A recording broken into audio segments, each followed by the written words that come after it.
Could you make it real tight for one shot? Then pull it tight. Where do you want to take it? I was thinking in front of the white truck. Okay. It's been hanging. If we grow and we can't get everybody in within this area, we're going to march into where that trailer is. So now we'll just march around here. It gets larger, which we hope it does. The police will open the barricades over there and we'll move in and snake around. So again, thank you very much for coming, and we'll get some chants here right now.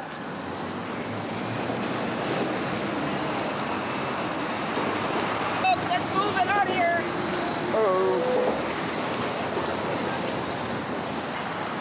This is not democracy. Hi, Charlie.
Go home.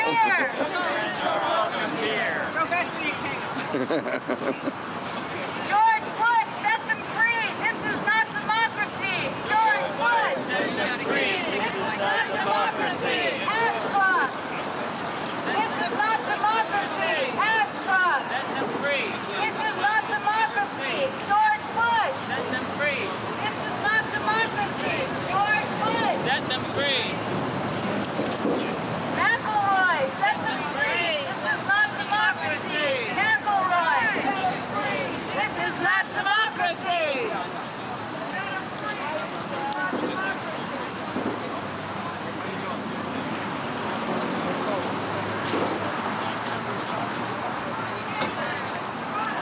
USA, Patriot Act, one American, that's a fact.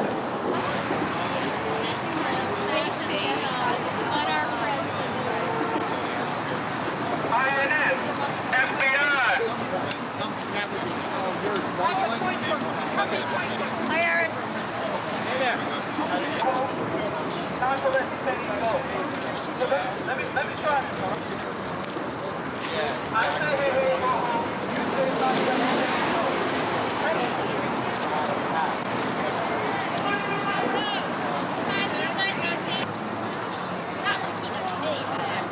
Time to let the detainees go! Time to let the detainees go! Time to let the detainees go! Time to let the detainees go! Ho, ho! Time to let the detainees go! Hey, hey! Ho, ho. Immigrant rights! Human rights! Immigrant rights! Human rights. Immigrant rights! Human rights! Immigrant rights! Human rights! Immigrant rights! Immigrant rights! Human rights! Immigrant rights! Human rights! Human rights! Rally, and then we'll come back and we'll do some more marching. So everybody come around here, we're going to start the rally.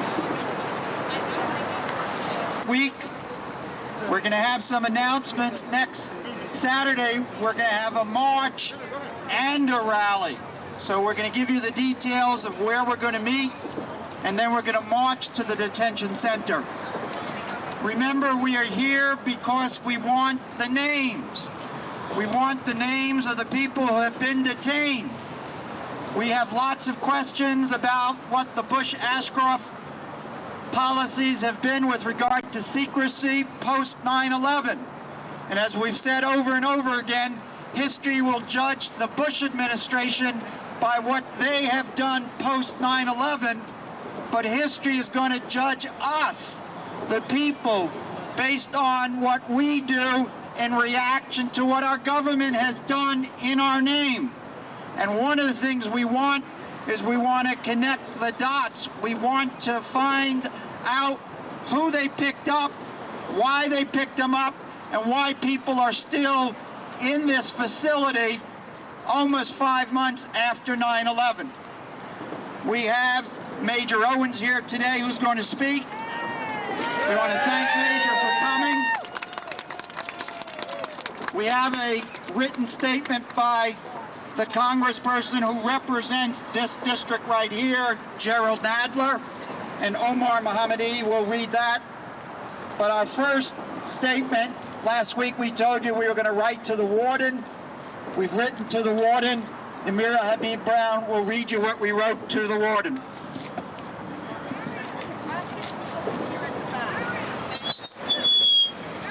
Can you hear in the back? Talk into the microphone. Can you hear in the back? Yes. Dear Warden Hasty, we are writing to request a meeting with you in order to discuss various matters relating to detainees currently held at the Metropolitan Detention Center, MDC. We are representatives of two groups that, together with many other organizations, are deeply concerned about the status of those who have been detained since September 11th. That concern has led these groups to hold weekly rallies asking for an end to the secrecy surrounding the detainees. We have received a number of inquiries from concerned members of the community about the various conditions surrounding these detentions, and we would like to meet with you in order to get as much information as possible about the situation. Our overriding concern is to ensure that the rights of these individuals and the needs of the families that may depend on them are being respected. We believe that a meeting with you could be very helpful in addressing the concerns of the community, concerns that have been exacerbated by the secrecy surrounding the detentions. Among the issues we hope to discuss are the number of individuals currently being held at the MDC, the number removed from the facility and the disposition of these individuals, i.e., were they released, deported, or transferred, the charges against those being held, the conditions under which they are being held, the policy on access to lawyers and family members, and other matters of concern. We also continue to seek the names of those detained. Please contact us to arrange a meeting. We are eager to meet within the next week. Thank you very much. Signed, Norman Siegel, Executive Director, the Freedom Legal Defense and Education Project, 260 Madison Avenue, 18th floor, New York, New York, and Amira Habibi Brown, Executive Director, the Arab American Family Support Center, 150 Court Street, Brooklyn, New York. Thank you. Also, we have a sign-in sheet. If you haven't signed in, please sign in so we can keep you informed. Also on that letter, if there are groups that want to go to the meeting, let Amira or myself know, and depending on how many want to come, we'll see whether we can work out that arrangement. It now gives me a great honor to introduce to you our first elected official, who hopefully will be the first of many who will come here, and hopefully Major will get some of the other people in Congress to come here on the following Saturdays to let us know where they stand on this issue. We think where Major stands on this, because Major has stood on these issues strong and consistent over the years that he's been an elected official in Congress. So without further ado, it's an honor to introduce to you Congressperson Major Owens.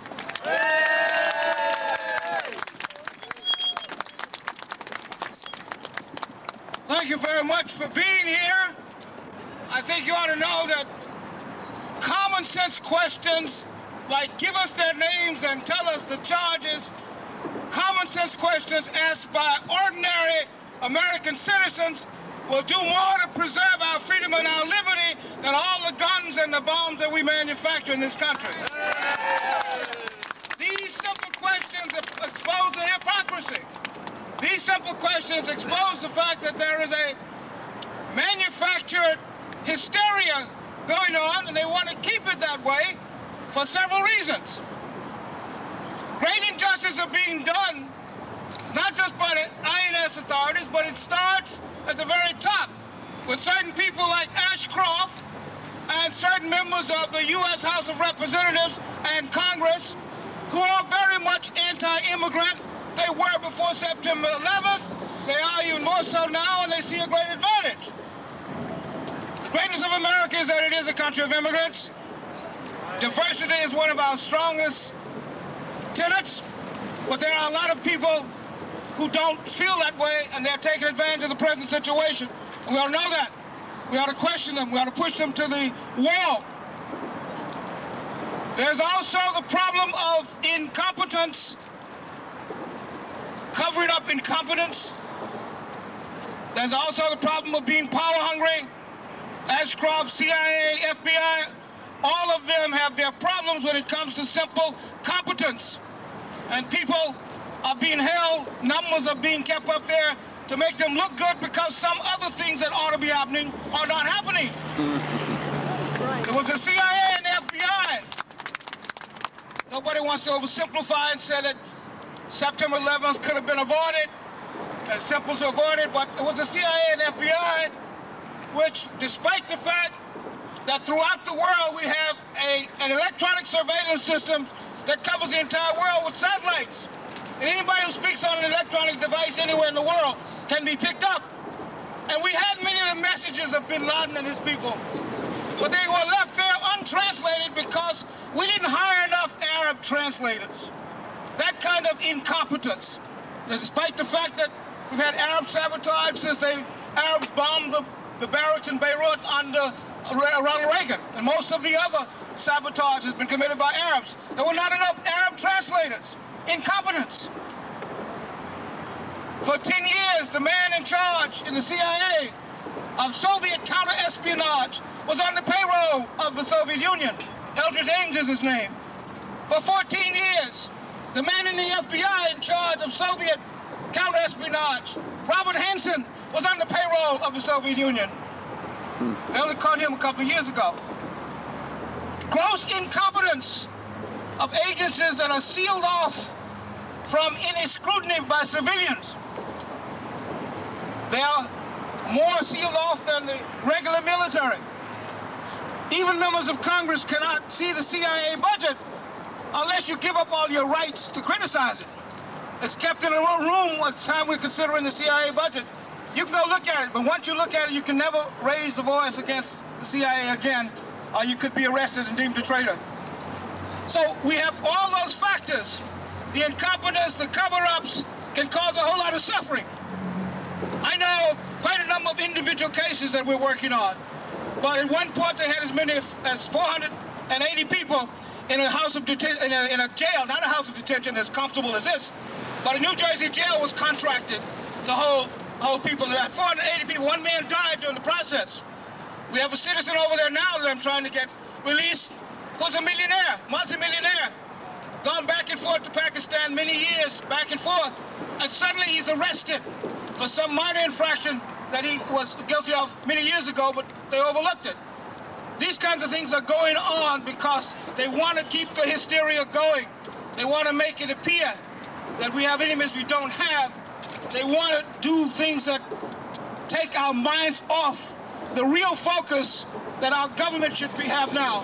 And that is a foreign policy which reaches out across the world and offers to share the riches of America, the knowledge of America. We are the greatest nation that ever existed on the face of the earth. And the way to make use of that greatness and all the resources we have is to take our concept of liberty and justice for all throughout the world, and along with it, take some money for some bread and some milk. Thank you very much. We now have a statement from Congressman Nadler.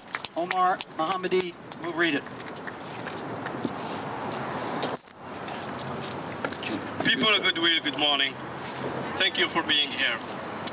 We know what's going on now. It's political more than legal. And we are here to assert our constitutional rights. And we know those detainees here, they don't show on the ball. Okay? So we need to be here. We are the one who have to make a difference. And here I have the statement by Congressman Nadler regarding federal detainees taken in custody after September 11. I regret that I am unable to join you here today, but I assure you that I stand with you today in spirit. I applaud Mr. Siegel and the Freedom Legal Defense and Education Project, Ms. Habibi Brown and the Arab American Family Center, and others for their dedication in bringing this crucial issue to light. I commend your dedication efforts to ensure that those detained by the federal government receive the full protection of the U.S. Constitution. As the congressman representing the area known as Ground Zero, no one feels more strongly than I that the perpetrators of such brutal and monstrous acts must be brought to justice. After September 11, we recognize that it is vital for our law enforcement agents to have every constitutional tool available to safeguard our nation. However, we must be ever vigilant that our civil liberties are not compromised in this process. History teaches us that this is a dangerous and unproductive practice, and one our nation will eventually regret. The terrorists who attacked us on September 11 did so in part because they abhor many of the freedoms and liberties for which our country stands. To trample upon those freedoms and liberty today dishonors the memories of those who we have lost. Today, I stand with you to tell the Attorney General and the administration that it is the right of family members, friends, and the American people to know who is being detained on what charges. Vice President Cheney and Attorney General Ashcroft have both said that people who have committed such terrible crimes as terrorists do not deserve the protection of the law and of the Constitution. This is exactly backwards. We do not know someone committed crime until after a fair trial and a conviction. No one can decide in advance that someone is guilty of a crime and dispense with due process of law. Not even the president. Attorney General Ashcroft must stop using excuses to conceal public information and to start giving answers to the families and friends of these detainees. And he closes.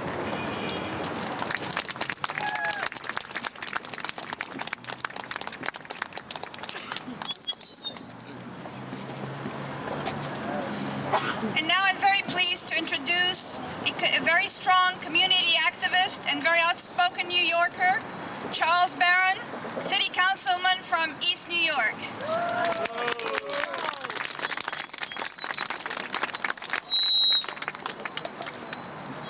Thank you very much. I gladly lend my voice to any form of racism.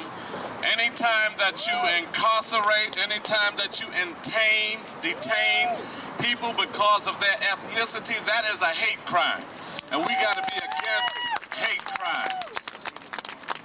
We want the names. Give us the charges. No more racial profiling. This is one of the worst acts that could occur in this country. And you know it's race.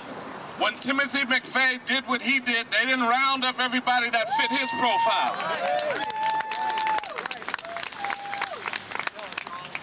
We gotta make it clear that we will not tolerate this, that we demand that they be released, that we demand justice for them, that we demand a reason. And other than that, we're going to continue to fight and support you on this. And it is a shame that we even hear in the news that Bush, after pressure, finally admitted that the people that they were holding from Afghanistan should fit under the rules of the Geneva Convention. Prior to that, to have the nerve to say that they were illegal combatants. I've never heard of such in all my life. You can't bomb somebody and then when they fight you back, call them illegal. And what were you when you did the bombing? There's so much that has happened around this issue. So much overtly that's being done now that has been being committed covertly for years. And now a lot of it is coming to light. So we as a people who fight for justice, people who are fighting for what is right, have to demand that racial profiling must stop. That this detention is a hate crime. And I'm here to say that I will be with you till the end, until they begin to treat us equally as people, no matter what race you are. God bless you, and the struggle may be long, but our victory is certain. Thank you very much.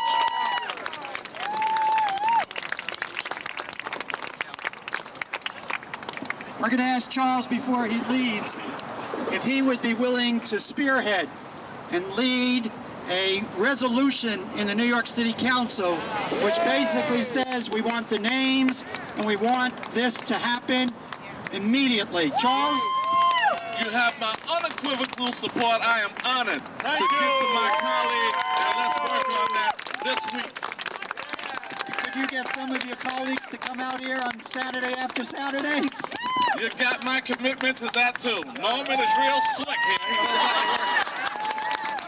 I wouldn't want to embarrass one of ours, but don't put him on the spot, right? We're going to do, Vanessa. I want to introduce to you now an attorney who's a troublemaker internationally. She speaks for the American Association of Jurists, an activist, outspoken, Vanessa Ramos.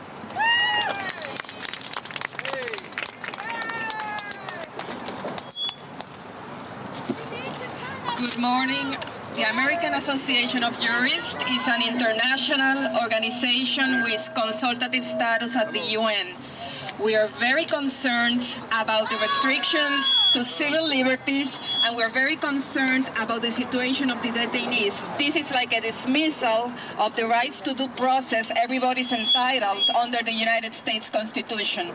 When I think of secret military tribunals, of indefinite detention, of the refusal to release the identity of prisoners, that reminds me of the dirty war in Argentina and the dark Pinochet dictatorship. That was the time of the missing, the time of the disappeared, the time of the dead. We cannot let that happen in this country. Therefore, we should all defend the U.S. Bill of Rights and the Geneva Convention and demand immediate information as to the detainees. Thank you.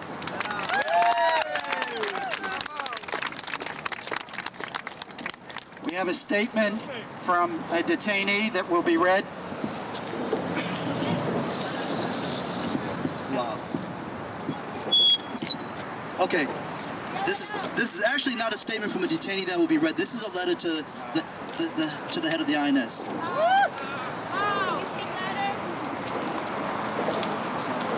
And okay, I have to talk really quickly, but our organizations, DRUM, Desi's Rising Up and Moving, the Prison Moratorium Project, and the Coalition for the Human Rights of Immigrants, the ones that organized a rally in front of Passaic County Jail, that mobilized our communities in front of Passaic County Jail, have requested a meeting, a public meeting with the INS, with the head of the INS District Director, Mr. Edward McElroy, who is the head of the INS of New York, with our communities in Brooklyn. The reason we're requesting this is because the head of the INS in New Jersey has agreed to sit down and meet with our communities to talk about what's going on with the members of our communities. Too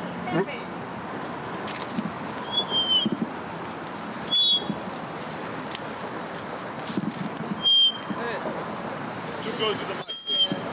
You gotta move it away from the mic. Move it away.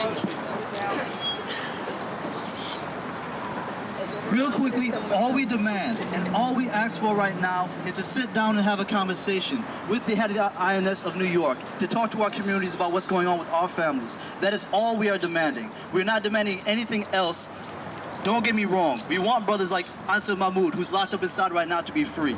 But the first step to that is transparency and due process under the law, which is a basic conversation with the head of the INS.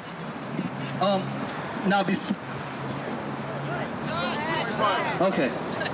Now, before I get off this podium, a brother who's locked up inside, his son is with me right now. He just wants to say a couple words, and then I'll step down. But once again, we are asking for the head of the INS of New York, Mr. Edward McElroy, to come and talk to our communities in public about what's going on with our communities and what's going on with the disappearances.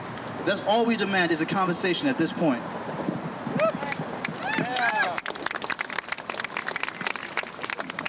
I just wanted to say that before my father was in maximum security. Now they lowered it to low security, so he's getting pretty much good service. And my uncle, I don't know why he's in high security right now. And I hope that my father get out of there. I wish you the same thing.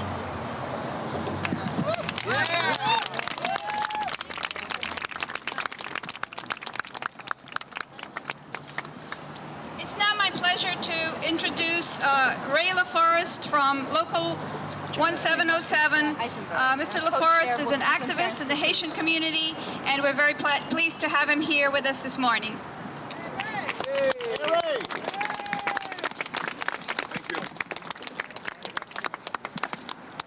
By the way, it's district council, meaning that we include different locals. Just thought I'd say that.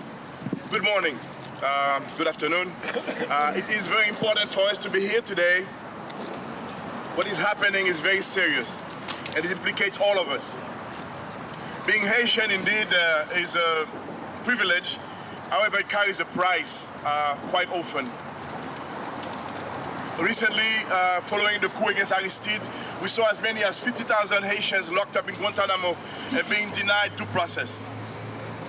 We also understand that if we ally with each other and we struggle, we clarify the dynamic of what's going on, we can win this battle. This is not happening by accident. The so-called anti-terrorist laws go back to 1996, and the work to put them in reality started way before that. These laws begin with the weakest elements of our society. They deny them elementary rights, and as they say, if they come for you in the morning, my turn will surely come in the evening. Therefore, we have to understand that what is taking place behind us concerns us all. this assault is taking place, it is part of a determined effort that included the coup in Florida that put this individual Bush in the White House, and is now extending its tentacles worldwide to continue this assault on our rights and carry out this dastardly deed on the global level indeed. So we have to reach out to people. We have to reach out to friends, to allies, to political allies. We have to make sure that this struggle, either right here or through community organization, certainly reaching out to immigrant groups who are next. I understand, I read that there are groups, Turkish groups who are being reached to, and I submit to you that as we rise up to protest this, some of us will again be questioned. So the solution is not to mourn, but to organize, and let's do it right, and let's win this fight. Thank you.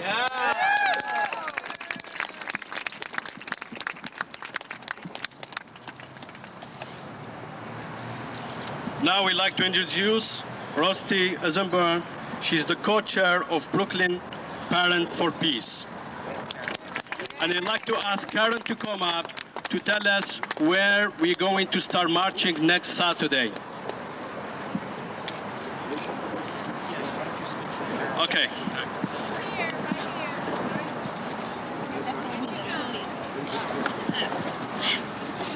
This is gonna really, okay. In such a dark time, it is heartening to see so many people here and to see that we are growing from last week and to know that we will keep growing. It is also a pleasure to welcome Major Owens and Charles Barron. We urgently need our public officials to speak today and tomorrow and often and loudly and clearly in defense of the Constitution of the United States, the rule of law, and human rights. This is not a convenient location for people to gather. But we are here today and we'll be back next week until the government heeds our message. You cannot arrest people in the night, hold them for weeks or months without charges, keep secret their names, and interfere with their right to counsel. We in Brooklyn will not allow this to happen.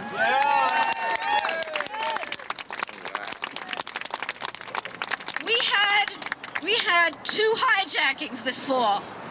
One is the event that everyone knows. 4 airplanes commandeered by terrorists, targeting buildings and killing thousands. But there was a second hijacking, which is not talked about. The hijacking of the spirit of our city. Let us remember the mood here in the aftermath of the attack. Shock, fear, grief, and above all, a sense of human solidarity. Here were our own fellow residents, police, firemen, rescue workers, individuals in the towers who at a moment of maximum danger to themselves reached out to help other people. And they didn't ask whether that other person was white or black or Arab or Hispanic or Christian or Jewish or a citizen or a non-citizen. What counted at that moment was that they were human beings and they needed help. In one terrible moment of violence, we learned what happens when men with a mission target innocent people and treat them as collateral damage. And each of those victims was somebody's daughter or son, husband or wife, friend or lover.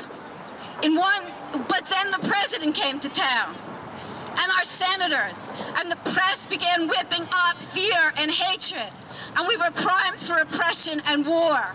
And now so quickly that it is hard to keep up, the government is overrunning humanitarian feeling and breaking all the rules here at home and abroad. All of our speakers this morning have addressed the many violations of civil liberties. But it is important to recognize that the context for this is a commitment to never-ending war. From the State of the Union address last week, from the reports in the press, from Colin Powell's testimony in Congress, it seems very likely that we will be heading into war with Iraq very soon. This despite the fact that our own CIA says that Iraq had nothing to do with the events of September 11th. This will be an unlawful war. There has been no debate anywhere, not in Congress. There has been no declaration of war. There is no reason for this war except that Iraq is on the head of a long list of countries that worry our leaders. You don't go to war because you're worried.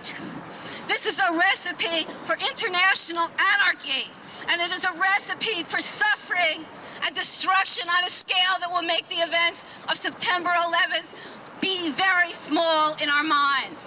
Probably everybody here knows 10 people who are horrified by what is happening, and what they're saying is, I can't deal with it, I'm staying home, it's too depressing. We need to bring those 10 people here next week, and we need to say that we need every voice, and that people of principle are out and are speaking and are fighting back, and they can help. We are here today to reclaim the spirit of New York City, not with a flag in the middle of the Afghan desert, but with a commitment to love, to justice, to human rights, and to peace. Thank you.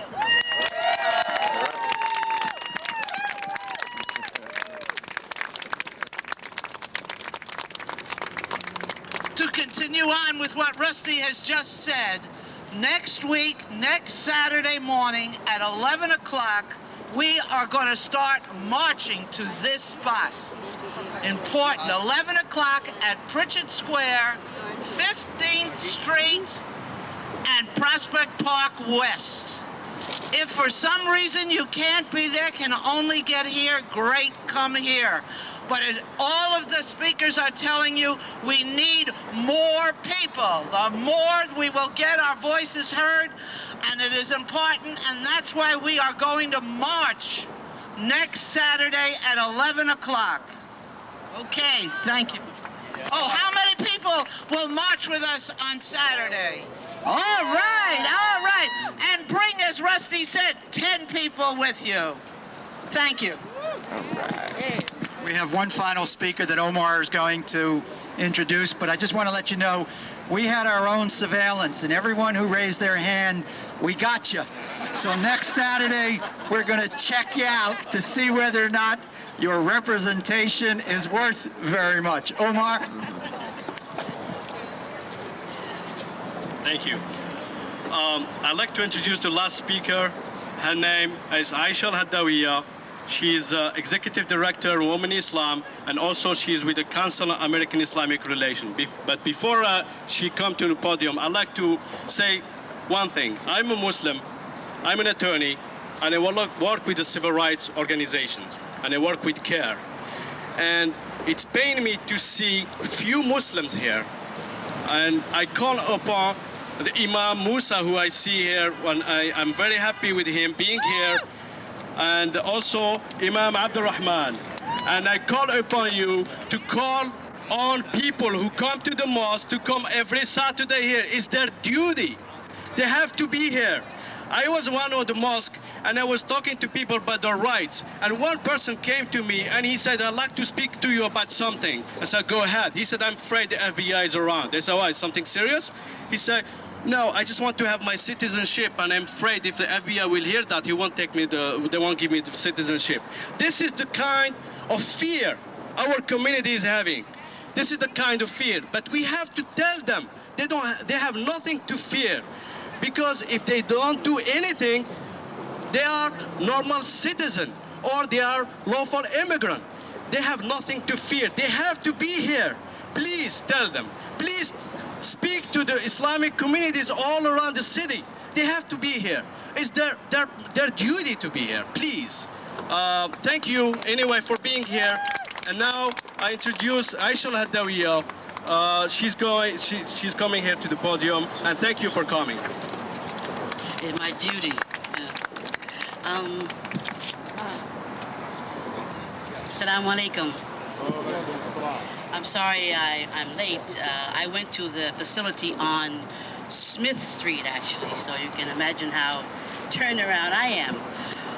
Well, what can I say? I have a feeling that everybody who's here already knows what's going on. And I see our challenge being one to let ordinary citizens understand that this is an issue that has very much to do with them, that it's not about immigrants or foreigners, but that this is very much about hijacking, as someone just said, your civil liberties.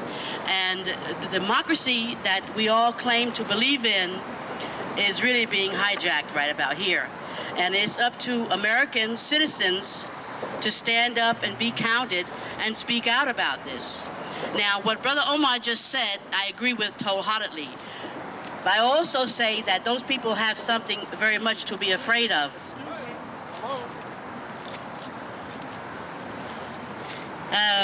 The climate of fear is real. I mean, not just for immigrants, but for all of us.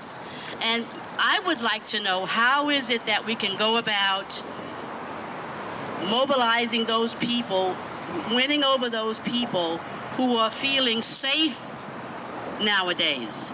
I know that a lot of people who are with us now, before September 11th, felt very safe. But after that, they realized that they are major targets in this latest round of oppression. But we have to remind ourselves, I was just talking with one brother here, that this stuff is really not new in America. You know, we have to do some research about what is the history of this country.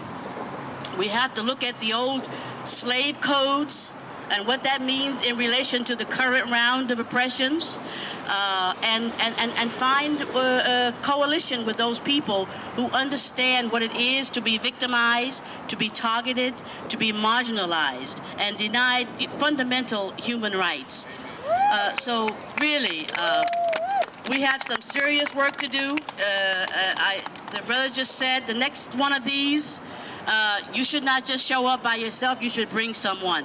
And I know it's a very hard conversation to have now, but we have to find courage in ourselves also to begin dialogue with people who might not want to hear what we have to say, to find a way to communicate the danger of what's going on now, and come together and find strength and unity in a common struggle against oppression. It's not going to go away for a very long time, but it'll never go away if people don't claim their own democracy and make it stand for what it says it stands for. I'm glad to see the people who are here today, but we really should have these streets flooded. And it's our challenge to make sure that it happens at the next one and the ones after that. Thank you very much.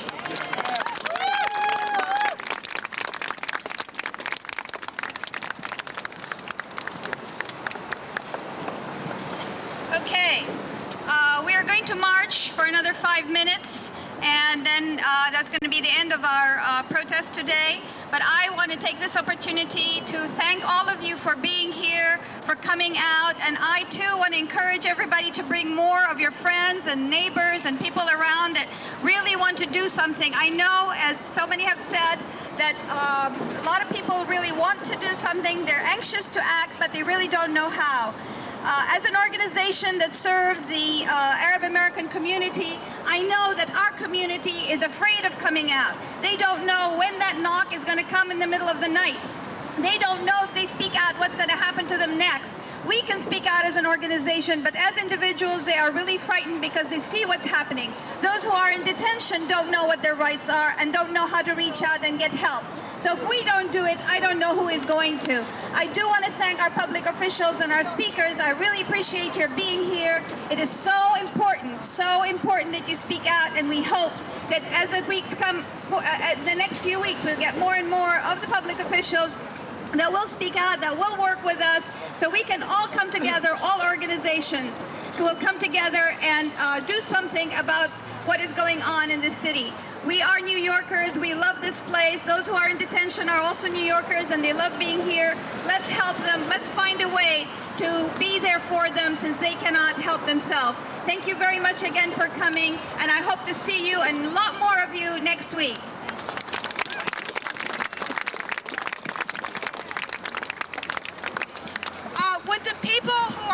speakers and some people with some really great signs. Would you please come right up here to the front? The press would like to get a couple of photos for the front pages. All of you who spoke, please. Ray, Mr. Barron. And the press, this is your opportunity. This is the photo op.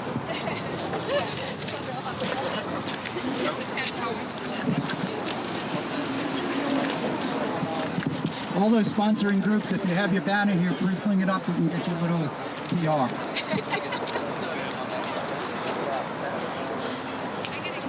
PR meaning public relations.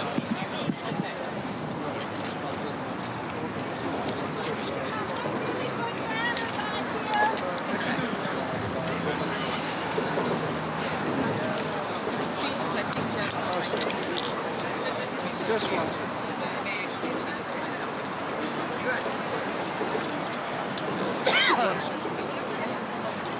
Yeah, we are. That's nice. You guys are good. Drop some credit. Now I want to know who's taking the picture where the picture goes to the FBI. And if there's not, we know someone ain't telling the truth. Behind you. Hi, how you doing?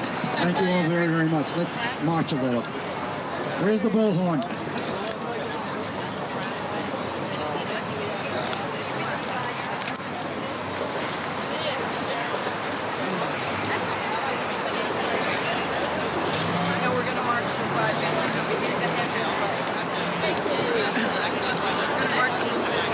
Okay, we need some people to do some chant. Start marching. Let's go. What do we want? The names. When do we want them? Now. What do we want? Names. When do we want them? Now. What do we want? Names. When do we want them? Now. What do we want? Names. When do we want them? Now. Okay, let's march. Keep pushing. What do we want? Names. When do we want them? Now. Similar kind of thing. So it's definitely now.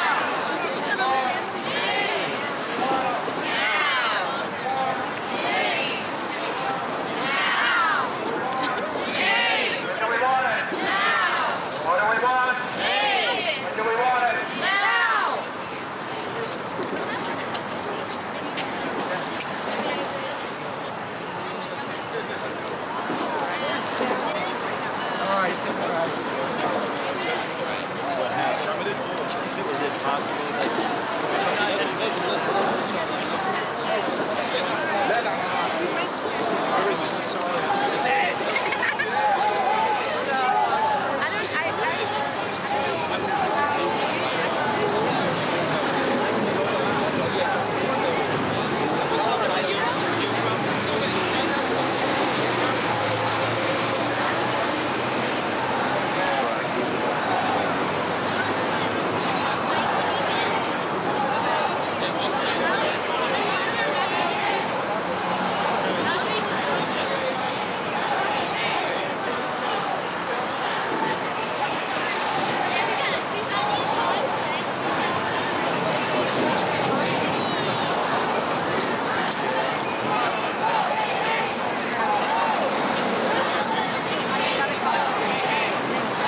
What's up?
Human rights. Immigrant rights. Immigrant